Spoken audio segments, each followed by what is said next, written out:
지난 시간까지 얘기됐던 부분은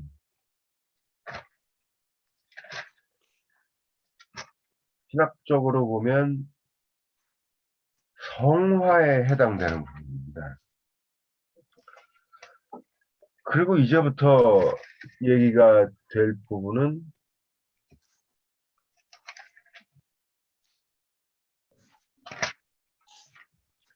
칭의에 대한 부분인데, 소위 이제 이것이 존재론적 순서대로라면, 다시 말해서 먼저 칭의가 있고 난 다음에 그 다음에 이제 성화를 얘기하는 것이 조금 더 상식적이지 않나 생각이 되는데, 칼빈은 지금 그러한 소위 존재론적 순서를 따라가는 것이 아니라 역순으로, 정확히 표현하면 경험적 순서를 가지고 지금 가고 있습니다. 뭐냐, 신앙인으로서 우리는 먼저 그리스도를 따라 사는 삶을 살게 된단 말이죠. 여기가 먼저 시작이고, 거기에 대한 신학적 근거로서 칭의를 지금 이야기를 하고 있는 겁니다. 그래서 그럼 그리스도를 따라 사는 삶이 뭔가, 칼빈은 여기에서 몇 차례 말씀드렸듯이 회개, 자기 부정, 이것을 성화의 핵심적인 내용으로 제시를 하고 있습니다. 결국 그리스도를 우리 안에서 활동케 하는 것, 이것이 바로 성화의 핵심적인 내용입니다. 회개는 바로 나 자신을 끊임없이 비우는 행위이기도 하고요. 그것은 십자가를 지는 것이고, 또 자기를 부정하는 것입니다. 그러니 당연히 인간의 행위를 통한 구원이라든가 행위를 통한 의로워짐, 이런 것은 칼빈에게서 들어설 저리가 없는 것은 너무나 당연하다고 할 것입니다. 그리고 이제 그 존재론적 의미에서 근거로서 오늘 칭의를 이제 칼빈이 얘기를 하는데, 이 칭의 얘기도 가만히 들여다보면 아주 선명한 선을 칼빈이 긋습니다. 오늘 얘기에서는 이제 오지안더를 주로 비판적으로 보고 있는데, 결국 로마 교회나 신비주의와 다른 칼빈이 개척한 이 개혁교의 신학의 길이 무엇인가를 단적으로 보여주고 있습니다. 발제물을 한번 같이 보도록 하겠습니다. 11장을 주로 발제를 했는데요. 11장, 신앙을 통한 칭의에 대하여, 칭의는 무엇을 의미하며 무엇이 다루어지고 있는가. 1번, 첫 단락, 칭의란 무엇인가, 칭의론의 위치와 의미. 율법에 의해 저주받은 이들이 신앙을 통해서 구원을 얻게 된다. 즉 하나님의 은혜에 의해 그리스도가 우리에게 주어졌고, 신앙 속에서 우리는 그와 연합하게 되는 것이다. 그와의 연합을 통해서 한편으로 우리는 하나님과 화해하게 되며, 다른 한편으로 그의 영을 통해서 거룩해지고 새 삶을 위해 노력하게 된다. 그렇게 신앙이란 한가로운 것이 아니며, 그렇게 우리는 다른 한편으로 거룩한 자들의 선한 행위가 어떻게 가능한가를 알아야 한다. 발제한 이 부분에서 키포인트는 신앙이란 한가로운 것이 아니다라는 겁니다. 이 한가로운 것이 아니다라는 건 뭘 겨냥하냐면, 칭의, 의로워지는 사건을 통해서 저절로 우리가 신앙의 행위를 하게 되는 것이 아니라는 것입니다. 그러면서 그렇다면 의로워짐을 받은 칭의의 사건은 어떤 의미가 있는가를 다시 칼빈은 묻게 하고 있습니다. 두 번째, 칭의 개념. 칭의란 인간이 하나님의 심판 앞에서 의롭게 여겨졌다는 것이다. 즉 행위의 의의가 아닌 그리스도의 의를 믿음을 통해 얻는 자는 의롭게 여겨진다는 것이다. 그렇게 그리스도의 의를 덧입은 자는 하나님의 앞에서 죄인이 아닌 의로운 자로 받아들여진다. 그렇기에 이 칭의는 죄의 용서와 그리스도의 의의 산입으로 이루어져 있다. 이 산입이라고 하는 것은 그리스도의 의가 우리의 의로 산입됐다 그러죠. 제가 우리말에서도 이런 표현을 쓰는지 모르겠는데 이해가 되시죠? 산입이라는 표현이. 내 것이 아닌 내 것으로 여겨져서 덧셈이 됐다 이런 의미입니다. 그래서 성서 속 칭의에 대해서 보면 우리의 칭의는 우리 자신의 무죄함 때문이 아니라 그리스도의 의로 인해서 선고된 것이다. 이 선고됐다라고 하는 표현은 칼빈이 루터도 그렇지만 이 칭의의 사건을 법정에서 선고된 사건으로 그렇게 이해를 하고 있습니다. 왜 법정 용어로 이 칭의를 이해하는가? 생각을 해보면 이것 역시도 다 의도된 것입니다. 뭐냐?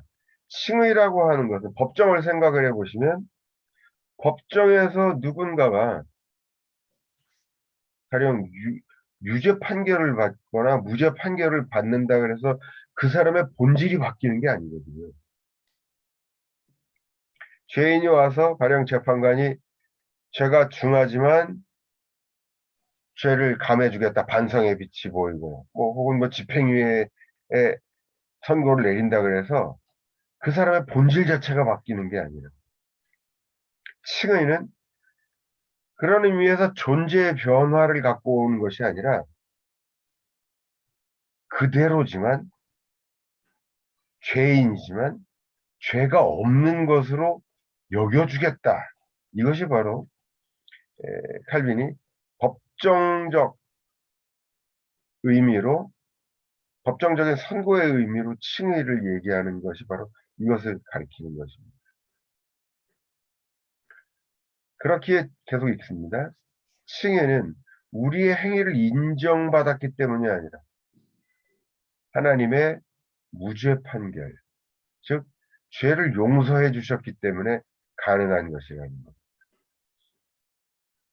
그러므로 암브로시우스가 죄의 고백을 진정한 칭의로 정의한 것은 타당한 것이다. 네 번째, 하나님의 은혜로운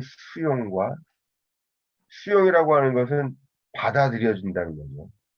죄의 용서로서의 칭의. 바울에 따르면 칭의란 받아들이는 것이다. 그리고 로마서 4장 6절에 의하면 칭의는 산입, 가산으로서 죄의 용서와 직결된다. 즉 죄의 용서는 칭의의 일부가 아니라 그 자체이며 그렇게 의란 죄악의 상태의 반대말이다. 그러므로 그리스도의 은혜를 통해 우리의 죄가 사해지면서 우리는 하나님과 화해하게 되는 것이다. 그러므로 화해는 또 바로 칭의를 의미한다. 그러므로 우리는 우리 자신이 아니라 우리 외부에서 중요한 표현이죠. 신학적으로 이거 제가 지금 쓰는 거 보이십니까? 화면에? 아, 그래. 네, 잘. 예. 엑스트라 노스라 그래서 우리 외부에서 일어난 사건이라는, 다시 말해서 우리 안에 존재적으로 그럴 만한 가치가 있기 때문에 의로워진 것이 아니라 그리스도로 인해서 우리 외부에서 일어난 사건으로서 우리가 의로워졌다는 겁니다. 왜 이런 얘기를 계속 지금 반복적으로 하냐면 이제부터 이제 오지안더 때문에 그렇습니다. 그리고 오지안더와 함께 로마 교회가 가지고 있는 칭의에 대한 존재론적 이해를 지금 비판하기 위해서 칼빈이 앞에 지금까지 얘기를 해왔습니다. 무슨 말이냐. 두 번째 단락입니다. 5번에 존재론적 의의에 대한 오지안더의 가르침.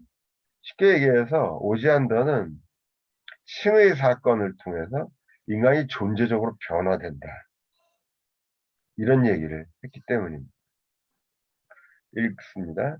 오지안더는 그리스도와 우리가 하나임을 주장하나 그러나 이는 이 하나됨의 끈을 무시한 것이다. 지난 시간에도 말씀드렸던 것처럼 이 끈이라고 하는 것은 바로 칼빈에게서 빈클론, 성령을 의미합니다. 그런데 이 성령이 나올 때 칼빈은 어떤 신비한 현상이나 은사 이런 것을 떠올리는 것도 아니고 또 존재적인 어떤 변화를 떠올리는 것도 아닙니다. 칼빈에게 있어서 끈, 하나님과 우리를 묶는 끈으로서 성령이 나올 때는 첫째, 희망 속에서의 삶. 이것을 칼빈은 항상 생각하고 있습니다. 사실 그래서 개혁교 신학자였던 몰트만이 희망의 신학을 이야기하면서 종말론적 신학을 주창했을 때 그 신학적 근거를 어디서부터 갖고 왔냐? 바로 칼빈에게서부터 가지고 왔어요. 몰트만의 초기 작품을 보면 뭐 대가들이 그렇지만 자신들의 할아버지들을 연구를 합니다. 칼빈은 아니 몰트만은 칼빈을 연구하는데 그 바로 칼빈 연구가 바로 뭐냐면 칼빈 예정론과 종말론에 대한 연구를 칼빈이 합니다. 그러면서 그로부터 자신의 종말론적 신학을 펼치는데 가장 핵심적인 교리적 도구는 바로 성령의 역사 속에 있습니다. 성령은 우리로 하여금 끊임없이 희망 속에서 움직이게 만든다는 겁니다. 그래서 고난 속에서도 끊임없이 해방의 노력을 기울이고 이게 이제 정치신학으로 가서 7, 80년대, 90년대까지 제3세계 억눌리는 제3세계 국가들에게 기독교 차원에서의 큰 힘을 주는 메시지를 전했었습니다. 계속 읽습니다. 즉 그리스도와 우리의 하나됨은 그의 영에 감추어진 능력을 통해서 발생되는 것이다. 이것은 만이교식으로 하나님의 존재가 인간에게 전이되는 것으로 이해된다. 그는 오지안더는 하나님의 존재가 인간에게 전이되는 것으로 이해합니다. 그러나 우리는 그리스도와 하나라는 것이다. 즉 우리는 그리스도와 하나라는 것이다. 이게 이제 오지안더의 얘기입니다. 그리스도가 우리와 하나라는 것이 존재적으로 섞이고 존재적 전이가 일어나기 때문에 오지안더는 그리스도와 우리가 하나라고 얘기를 했습니다. 그러나 칼빈은 그리스도는 우리와 존재적으로 섞인 것이 아니라 또한 오지안더는 그리스도의 순종과 죽음으로부터 나오는 의가 우리에게 산입된다는 사실에 만족하지 않고 우리가 존재적으로 하나님 안에서 의로우며 그의 존재와 본질이 우리에게 부어졌음을 주장합니다. 그러나 그는 그리스도가 우리 안에 거하신다는 사실에 대해서 더 깊이 고민해야 합니다. 그는 존재적 혼합에 근거해서 결국 우리가 존재론적으로 신의 일부가 됨을 주장합니다. 즉 성령의 능력을 통해서 우리가 그리스도와 함께 자란다는 사실, 그리고 그를 통해서 그가 우리의 머리가 되고 우리가 그의 지체가 된다는 사실은 오지 않는 데에 있어서 존재적 혼합으로 해석되지 않는 한 무의미하다.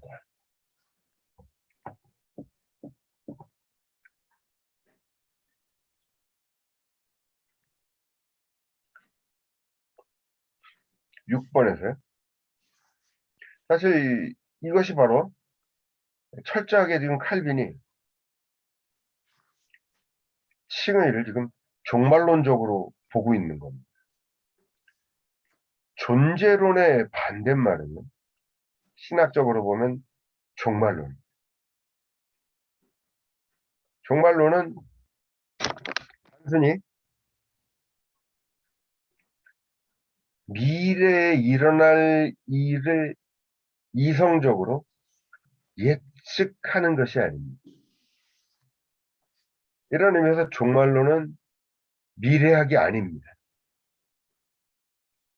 세상에는 미래학이 있잖아요. 미래학은 이성을 통해 인류의 미래를 예측하는 것입니다. 그러나 성서가 이야기하는 종말론은 그런 의미의 미래학이 아니라 성서는 왜 종말을 얘기하는가?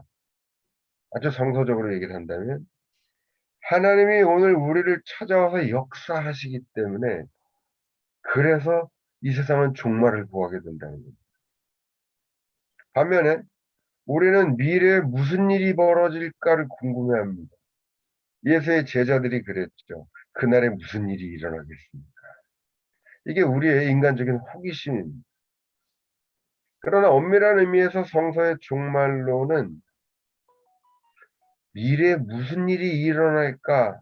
우리가 그러잖아요. 세기말이나 이럴 때 보면 무슨 사건이 일어나거나 흉악한 일이 생기면 야, 세상 말세다 이런 표현 쓰죠. 세상 끝이다라고 하는 근거로서 우리는 세상에서 일어나는 일들을 바라보면서 그런 얘기를 합니다. 그러나 성서적 의미에서의 종말은 그가 우리를 찾아오셔서 우리에게서 더 이상 세상이 주인이 아니라 그가 나의 주인이 되시고 그래서 그렇기 때문에 세상이 나에게서 종말을 구하게 되는 것. 바로 이것이 성서가 말하는 종말론입니다. 이런 의미에서 성서가 말하는 종말론은 세상이 뭐 어떻게 되고 여기에 방점이 찍혀 있는 것이 아니라 하나님의 역사에 무게중심이 실려 있습니다.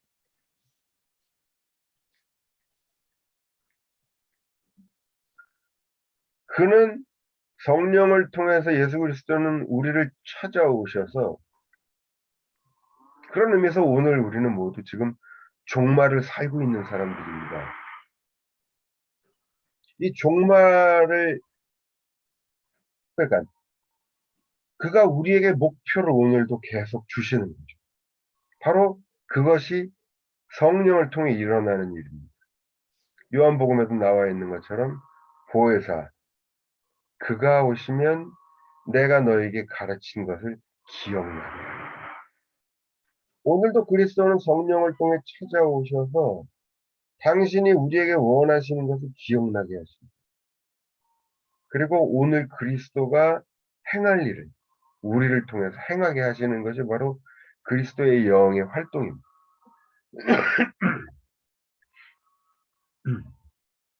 그런 의미에서 그리스도의 활동이라고 하는 최종적 목표를 가지고 오늘 우리는 그것을 실현하기 위해서 살아가는 겁니다. 결국 이 종말이 그리스도의 완전한 활동이 우리에게 오늘을 우리를 살게 하는 힘이 되는 겁니다. 사실 희망 속에서 살아간다라고 하는 것 이런 의미에서 신앙은 철저하게 그 자체로 희망의 삶인데 많은 분들이 희망에 대해서 과소평가를 하는 경향이 있습니다. 성령의 역할이 오늘 우리로 하여금 꿈꾸고 희망하게 하는 것이다. 그거 말고 뭔가 좀 더 실체적인 것이 있어야 되는 게 아닌가. 이러다 보니까 결국에는 어떤 신기한 현상을 쫓아가기도 하고 이렇게 되는데. 그러나 성서가 이야기하는 의미에서 종말과 희망은 그 자체로 오늘 우리를 살게 하는 실로 어마어마한 것입니다. 아무튼 이제 그런 의미에서 성령은 오늘 우리를 찾아오셔서 종말의 꿈을 꾸게 하시고 오늘 우리로 살게 만드신답니다. 우리의 삶을 견인하는 아주 견인역차 역할을 하는 것이 바로 희망입니다. 성령이 오셔서 그렇기 때문에 그리스도와 연합함으로 인해서 오지안더가 주장하는 것처럼 나에게 신성이 혼합되는 것이 아니다 라는 것을 지금 칼빈은 바로 이 종말론적 관점에서 이야기하고 있습니다. 6번을 보시면 오지안더는 죄의 용서를 중생과 잘못 섞어 놓았다. 이 중생이라고 하는 다시 태어남도 칼빈에게 있어서는 성화에 속하는 단어입니다. 중생, 회개 이런 것들이 다 성화와 관련된 이야기입니다. 이게 무슨 얘기냐? 보시면 이러한 존재론적 혼합을 근거로 오지안더에게 의는 새로운 의의 산입이 아니라 은혜로운 산입이 아니라 신으로부터 우리에게 흘러들어온 거룩함과 순전함을 의미하게 됩니다. 성서에 따르면 오지안더의 주장과는 달리 중생, 즉 성화는 칭의와 연결되어 있음에도 불구하고 서로 구분되는 것이다. 또한 아브라함에게 그의 믿음이 의로 여겨졌다는 성서의 말씀 또한 오지안더는 아브라함의 행위와 관련된 것으로 이해하고 있다. 그러나 그가 의롭게 여겨진 것은 그가 약속 가운데 주어진 은혜를 신앙 속에서 받아들였기 때문이었으며 그렇게 칭의에서는 행위를 위한 그 어떤 공간도 주어져 있지 않다. 다시 말해서 오지안더는 신성과 우리가 결합되고 혼합된다고 생각을 하기 때문에 당연히 성화의 과정도 그 자체로 가능할 수 있다라고 보는 겁니다. 그러나 칼빈은 여기에서 칭의가 우리가 하나님의 신성과 섞이는 것이 아니기 때문에 칭의 자체가 성화할 수 없다라고 봅니다.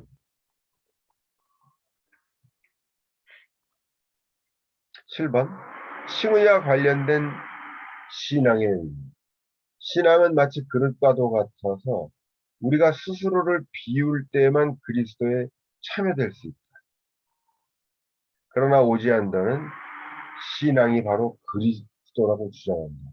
존재적으로 섞여버렸으니까 존재로 섞여서 그리스도가 내 안에 들어와 버리는 것, 존재적으로. 이것이 신앙이라고 본단 말이죠. 마치 그릇이 거기에 담길 내용물 자체를 내포하고 있는 것처럼. 그렇기에 우리가 의에 도달하는 도구인 신앙을 그리스도와 섞는 것은 어리석은 것이다.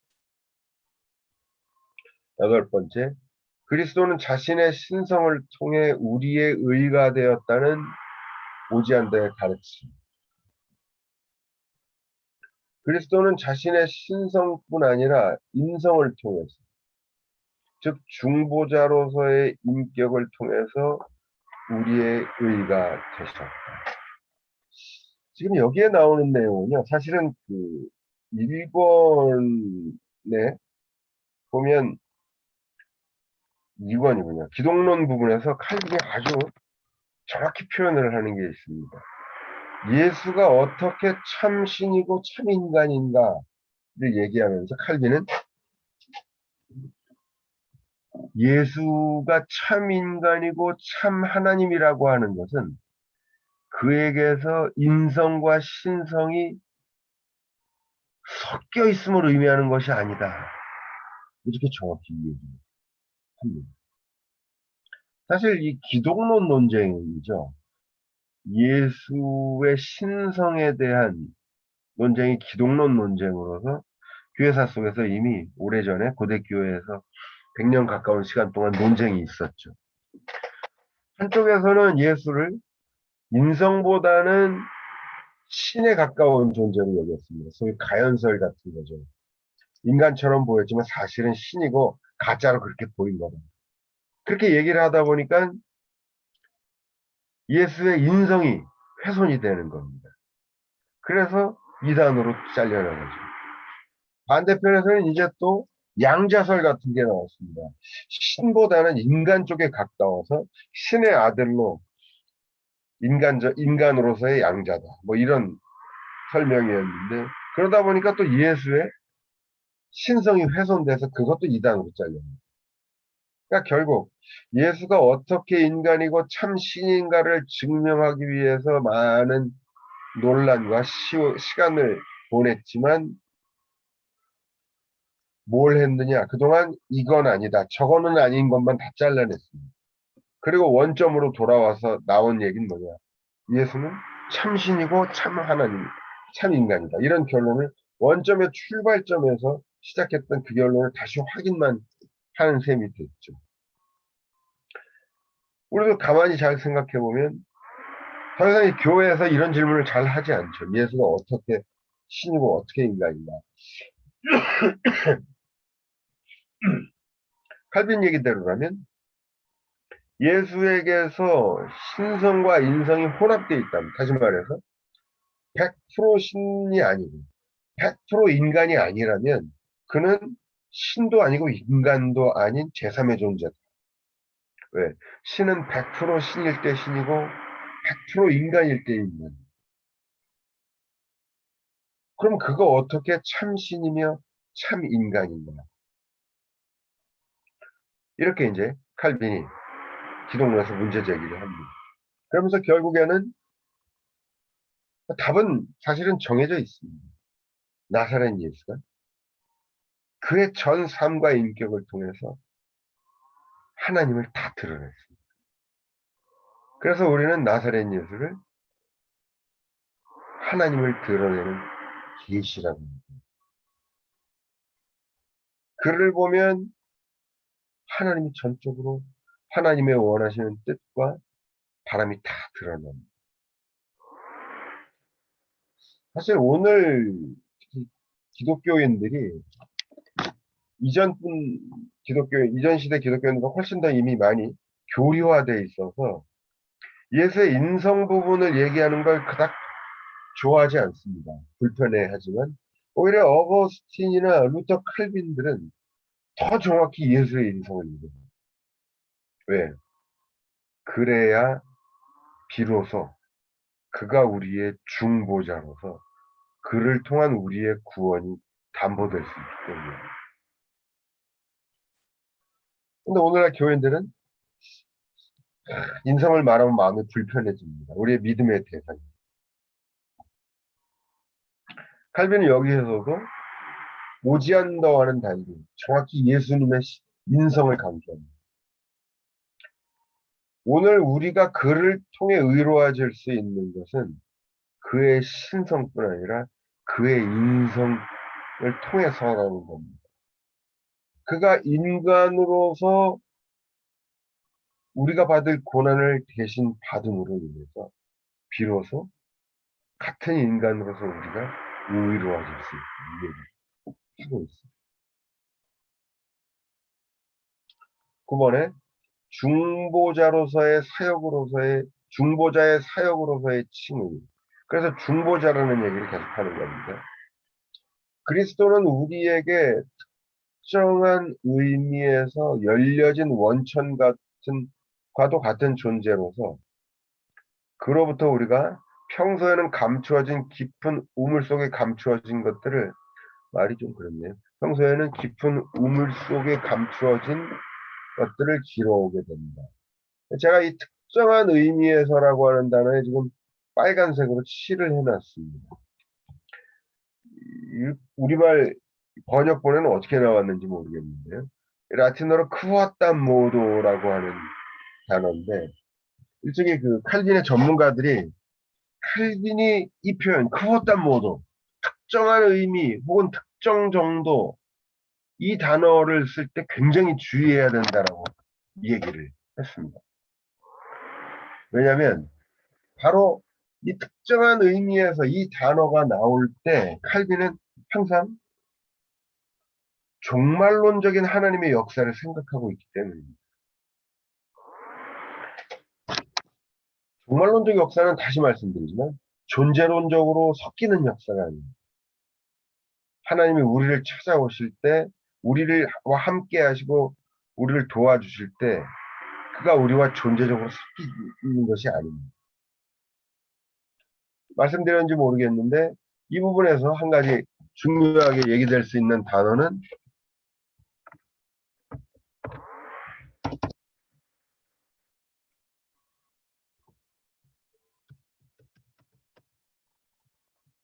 제가 이 단어로 말씀을 드렸나요? 콘쿠어스스.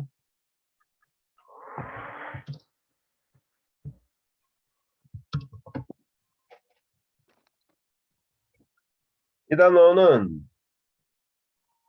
사실은 그 멜랑히톤이라고 종교개혁자 루터의 동역자이자 친구였던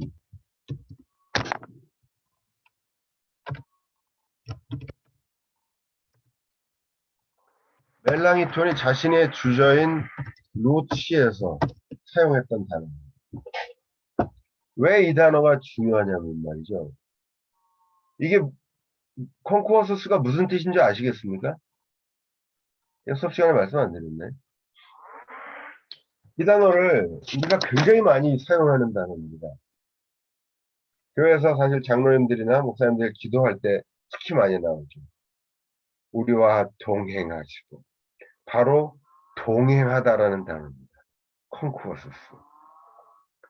이 단어가 왜 우리는 뭐 별 의미 없이 그냥 하나님이 우리와 함께 하신다고 사용을 하지만 이 단어가 가진 신학적인 중요성은 바로 지금 우리가 말하는 이 콘텍스트에서 굉장히 중요합니다. 뭐냐? 하나님이 우리와 함께 우리를 찾아오신다 그랬을 때 그것이 존재적인 섞임이나 혼합을 얘기하는 것이 아니고 동행을 의미한다는 겁니다. 동행은 서로 존재적인 섞임이 아닙니다. 함께 같이 가면서 서로를 인정하면서 바로 이런 개념으로 동행이라는 개념은 굉장히 중요한 신학적 의미를 담고 있습니다.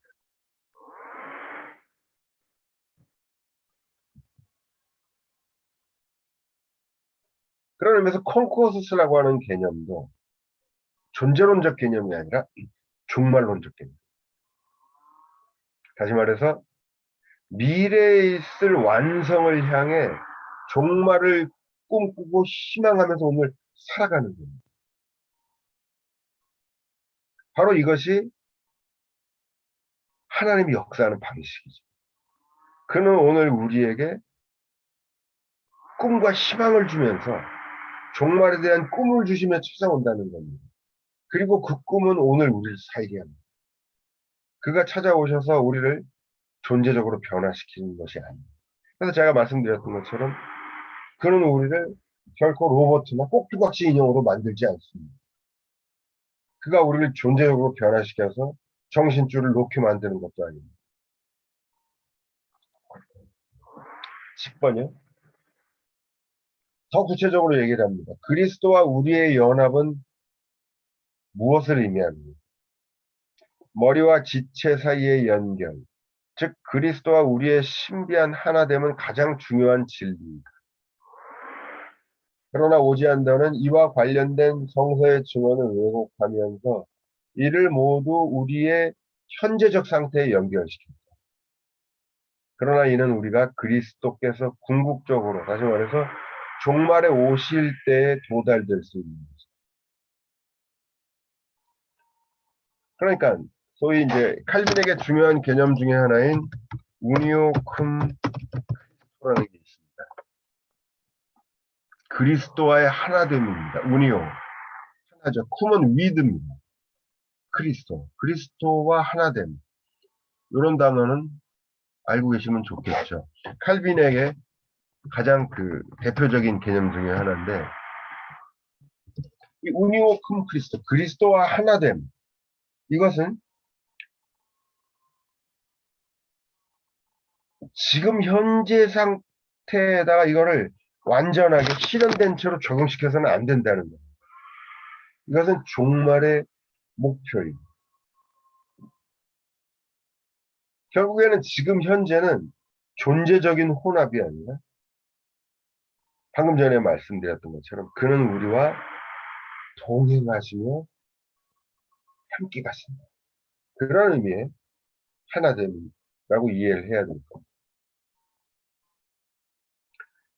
11번 칭의는 법정에서의 선고적 성격을 갖는다.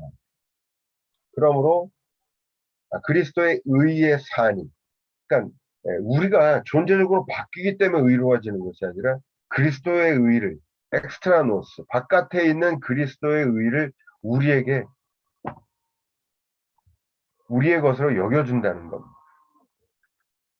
게다가 오지안더가 뒤섞어 놓은 채 이중적인 의라고 부른 칭의와 중생 사이에는 구별이 존재한다. 오지안더는 존재적으로 신성이 우리에게 스며들어온다고 보기 때문에 당연히 칭의가 그 자체로 또 성화이기도 한 거죠. 그러니까 존재가 바뀌었으니까 뭐. 그러나 칼빈에게서는 분명히 구별되는 것으로 이해됩니다.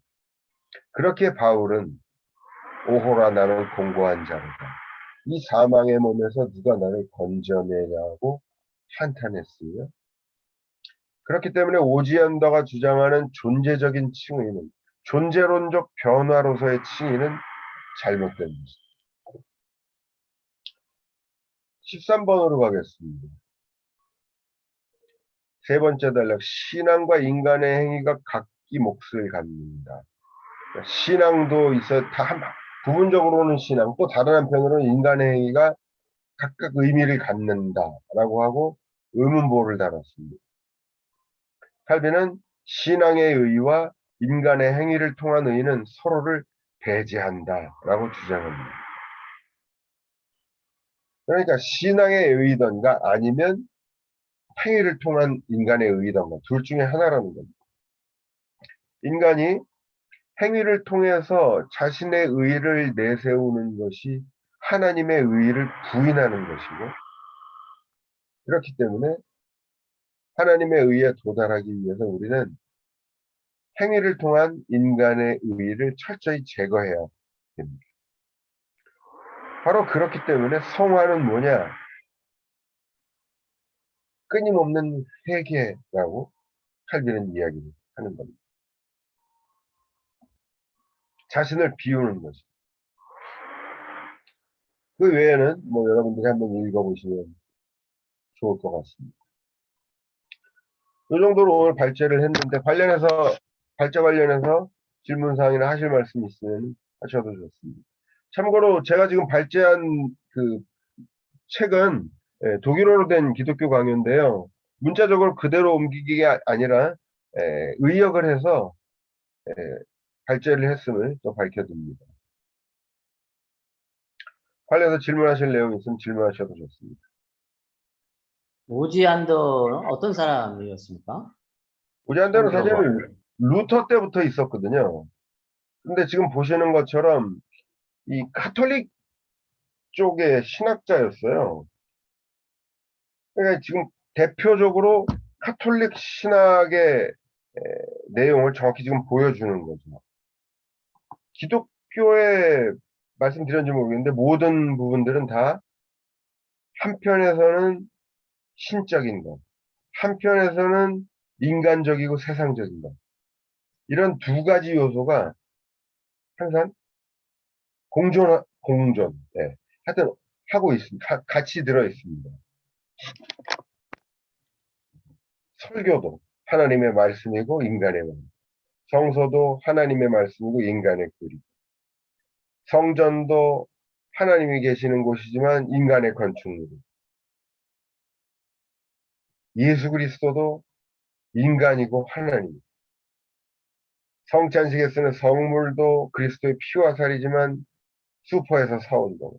이 모든 것들이 다 기독교적인 것들은 이렇습니다. 그런데 문제는 이제 어떻게 이 두 가지, 한편에서는 신적이고 한편에서는 인간적인, 꼭 세상적인 이 두 가지 요소가 어떻게 같이 있을 수 있는가? 여기가 제가 볼 때는 기독교 신학의 가장 결정적인 지점입니다. 그리고 바로 이 지점에서 종파가 갈라집니다.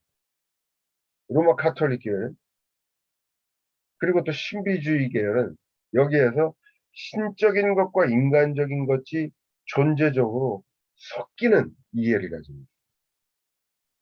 루터는 이걸 벗어나려고 노력을 많이 했습니다. 루터가 왜 면죄부 부분에서 발끈해서 튀어나왔겠어요? 바로 사제나 교황들이 신성이 섞인 존재로서 죄를 사해줄 수 있는 권한을 갖고 있다는 사실을 견디기 어려웠습니다. 게다가 성찬 부분도 걸렸죠.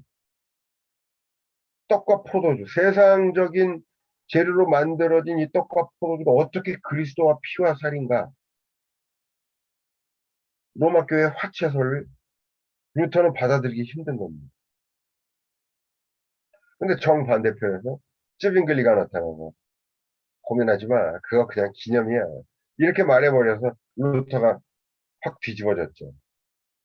하지만 그럼에도 불구하고 루터는 아직 한편에서는 신적이고 한편에서는 인간 혹 세상적인 것의 관계에 대한 설명에 있어서 이거는 기독교적인 모든 것에 다 걸쳐 있는 문제입니다. 예수 그리스도부터 성찬부터 교회 모든 것이 다. 이 부분에서 루터는 그러나 제가 볼 때는 아직 로마 교회로부터 많이 벗어나지는 못했습니다. 무지하게 노력을 하고 벗어나기 위한 첫 발을 내디뎠죠. 우리가 잘 아는 만인 사제설 같은 경우도. 심지어는 루터는 얘기합니다. 우리가 세례를 받는 그 순간 우리 모두는 다 교황으로 축성되었다. 이렇게까지 얘기를 했습니다. 로마 교회가 들으면 정말 분노할 일이겠지만 이처럼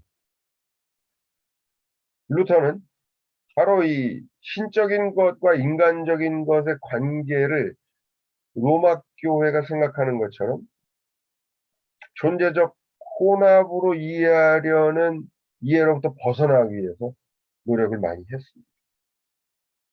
그럼에도 불구하고 완전히 벗어나지는 못했고요. 그러나 이제 2세대 신학자 칼빈에게 오면서 정확히 칼빈이 둘의 관계를 정리합니다. 그것은 존재적인 혼합이 아니다. 그럼 뭐냐? 종말에 대한 그리스도가 보여준 그 모습을 우리가 종말의 목표로 삼고 오늘 우리가 그를 담기 위해서 살아가는 것. 바로 여기에 그리스도가 우리와 함께하는 것이고 이것이 바로 성령의 역사. 이렇게 칼빈은 종말론적으로 둘의 관계를 주장을 한 겁니다. 관련해서 또 하실 말씀이 있으면 하셔도 좋습니다. 종말을 존재론적으로 봐야 한다고 아까 말씀하셨나요? 아니요? 제가 잘 못 들어가지고 그 부분에 대해서 조금만 더 설명을 좀 해주셨으면 싶었어요. 예, 예, 제가 잘 못 들었거든요. 예. 그러니까 종말이라고 성서가 말하는 이 종말론적 개념이라고 하는 것은 존재론적 개념의 정반대말로 보시면 됩니다. 신과 인간의 관계가 없으면 사실은 믿을 필요도 없죠. 하나님은 우리와 관계가 있기 때문에 우리가 어떤 의미에서든 관계가 있기 때문에 그를 믿고 신앙생활을 하는데 바로 이 신과 인간의 관계에 있어서 이 관계가 어떻게 설명될 수 있는가 하는 겁니다. 로마 교회는 이 둘의 관계를 존재적인 섞임으로 받아들이고 있죠. 그러나 종말론적 이해라고 하는 것은 뭐냐면 하나님이 더 정확히 그리스도가 우리에게 성령을 통해 찾아오신다라고 하는 것은 종말의 목표로서 우리에게 주어진다는 거예요. 그렇기 때문에 오늘 우리가 그리스도가 찾아오시면 어떻게 되느냐? 그 목표를 향해서 우리의 삶을 걸고 살아가게 되는 거예요. 이것은 존재론적 섞임이 아니죠. 오히려 종말의 목표를 가지고 꿈꾸고 희망하면서 살아가는 것입니다. 그럼 왜 종말이라 그러냐? 그를 통해서 세상에 속했던 우리의 삶이 종말을 구하게 됩니다.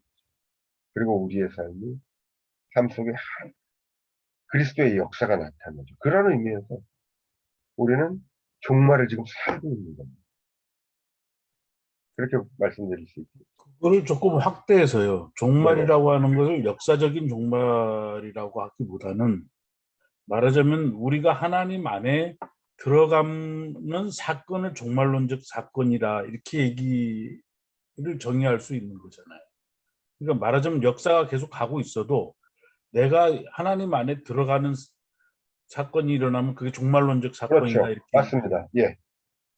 그러니까 뭐 흔히 우리는 얘기하듯이 뭐 하나님이 이 땅에 뭐 예수님이 재림하니 뭐 이런 걸 떠나서 그렇게 해석해야 되는 건가요? 네네. 그러니까 사실은 이전에 그 뭐 지연된 종말론 이런 거 이제 우리가 신학교 다닐 때 많이 들었지 않습니까? 그러니까 이런 거죠. 예수는 바울도 그렇고 임박한 종말의식 속에 살았고 그런데 시간이 지나고 종말은 안 왔다. 그리고 2000년이나 지연되어 오늘날까지 오고 있다. 사실 이것 자체가 잘못된 이해라는 거죠. 예수가 말했던 종말의 의미는 뭐 그날과 그때는 모른다. 예수는 구체적으로 그 종말의 현상에 대해서 얘기를 하지 않고 예수의 입을 통해서 나와 있는 복음서 얘기는 사실은 예수의 본인의 얘기라고는 성서신학에는 볼 수 없는 것으로 밝혀지고 있는데 예수님의 말씀 중에 이 세대가 가기 전에 내가 다시 오는 것을 볼 자가 있느냐. 성령의 역사거든요. 성령을 통해서 그리스도가 오늘 찾아오시는 바로 거기에 종말은 이미 임하고 있죠. 내가 성령을 힘입어서 바알세부를 쫓아낸다면 하나님 나라가 여기 임했다. 종말이 임하고 있죠.